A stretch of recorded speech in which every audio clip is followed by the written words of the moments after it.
I want to look you right in the eye and tell you something that most adults are too scared, too polite, or too tired to say to you. I'm not here to scold you, I'm not here to lecture you, and I'm definitely not here to compare you to my generation or tell you how much harder things were back in my day.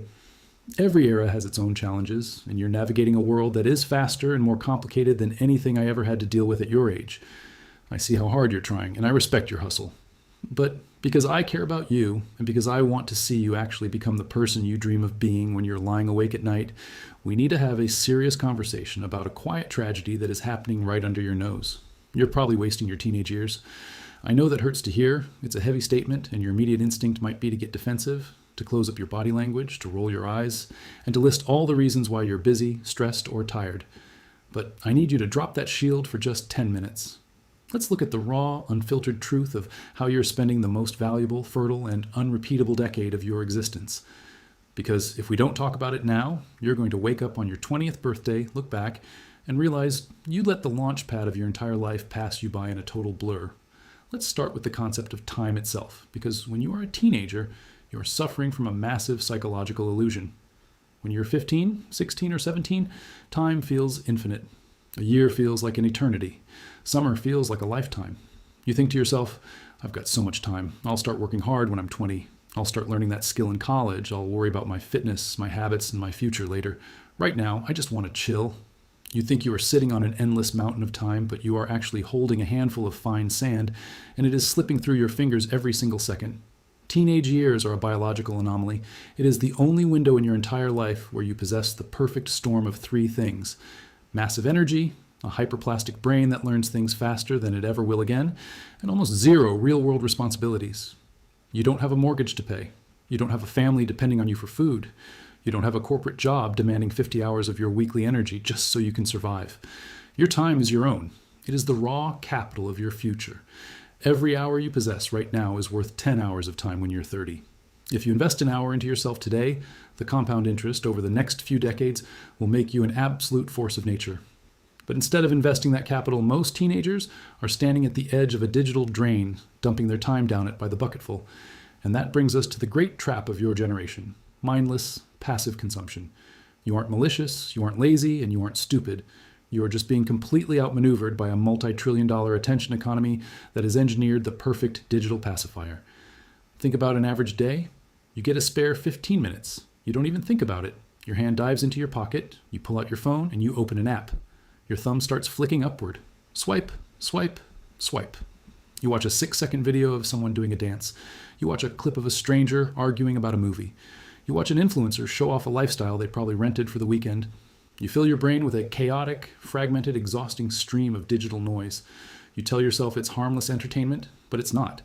It is a systematic hijacking of your dopamine system.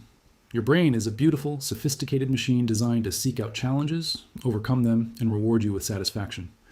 But these apps have bypassed the challenge part entirely. They give you the reward for doing absolutely nothing but staring at a screen. You are living your life as a professional spectator. You are sitting in the audience of life, watching other people create art, watching other people build businesses, watching other people travel, and watching other people get strong. You are consuming their wealth, their energy, and their creativity, and in return, you are paying them with the only asset that actually matters: your life. Every hour you spend scrolling is an hour you didn't spend building your own skills, mastering your own body, or creating your own future. You're making Silicon Valley executives billionaires while you stay broke, stagnant, and anxious. The worst part about this mindless consumption is that it completely destroys your capacity for consistency. Success in any area of human life, whether you want to build a shredded physique, learn to code, master an instrument, or launch a business, is not about the grand, dramatic gestures. It's not about pulling an all-nighter once a month or getting a sudden burst of motivation after watching a movie. It is about the unsexy, quiet power of daily consistency.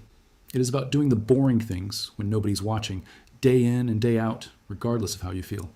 But how can you be consistent when your brain has been trained to expect a brand new hit of visual novelty every 7 seconds? The moment a task requires actual effort, the moment a project gets boring or difficult, your brain experiences a dopamine withdrawal. It panics. It tells you to stop, to put down the book, to close the laptop, and to reach for the phone to get that quick, effortless hit of comfort. You become a chronic starter and a professional quitter. You start a fitness routine, you stick with it for 4 days, it gets hard, you get sore, and you quit. You decide you want to learn music, you practice for a week, your fingers hurt, you can't play a song yet, and you quit. You let your emotions and your temporary feelings dictate your actions. If you only work when you feel motivated, you will lose to the person who works regardless of how they feel every single time. Motivation is a fair weather friend. It leaves you the second things get uncomfortable.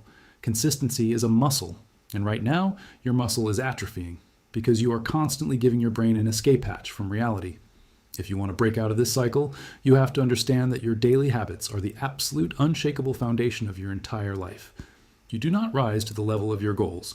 You fall to the level of your systems and your habits. You can have the most beautiful, elaborate goals in the world. You can write them down in a notebook, you can make a vision board, you can talk about them to your friends.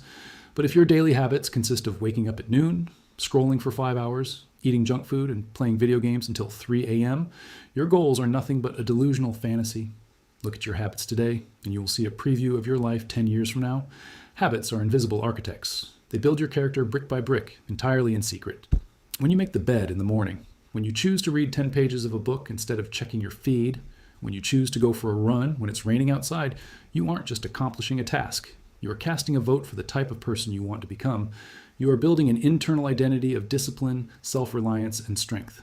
Conversely, every time you choose the easy path, every time you give in to the distraction, you're casting a vote for a version of you that is weak, reactive, and easily manipulated. Your teenage years are not a vacation from reality. They are the training grounds for reality. The habits you build right now are the concrete tracks that your brain will run on for the next 40 years. It is 10 times easier to build a great habit at 17 than it is to break a terrible habit at 37. Do not wait until you're an adult to start practicing discipline.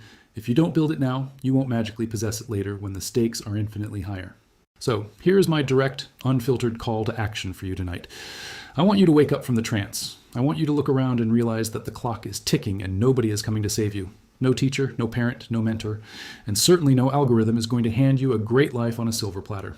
If you want an extraordinary life, you have to build it with your own 2 hands, and you have to start today.